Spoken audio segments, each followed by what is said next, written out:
विषय हार्ड आहे म्हणून सांगतो. मूळ यातलं कारण अंबानी एवढं प्रदूषण कुठल्या इंडस्ट्री करत नाही. जागतिक बँकेचं कर्ज घ्यायचं झालं, कार्बन क्रेडिट नावाचा विषय तुम्ही अभयारण्य उभा केलेले दाखवा लागतात, तुम्ही झाडं लावलेली दाखवा लागतात, तुम्ही प्राणी सांभाळले असं दाखवा लागतात, आणि मग हे प्राणी मित्र नावाचा पेटाचं हे प्यादे यांनी सांभाळले, यांनी सोडायचं. आज नांदी मठात जावा, उद्या कुठं तासगावमध्ये जावा, उद्या कुठं शेडबाळला जावा, नंतर कुठं हैदराबादला जावा, आणि कुठं बेंगलोरला जावा, ठिकठिकाणी जावा आणि अर्ज करा, अहवाल करा, आणि आम्ही हायकोर्टात घालतो. आणि हे प्राणी आम्ही अभयारण्य घालतो. फुकट माधुरी नेली, माधुरीला पुढे मुलं जावणार, सगळं प्रशिक्षित हत्ती आहे.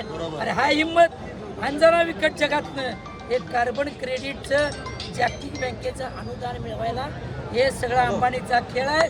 पैशातनं पैसा, पैशातनं सत्ता, आणि सत्तेतनं असलं ही माजलेली ही धरत आणखी उभा करायचं. त्याचं फळ आम्ही कोल्हापूरकर भोगायला.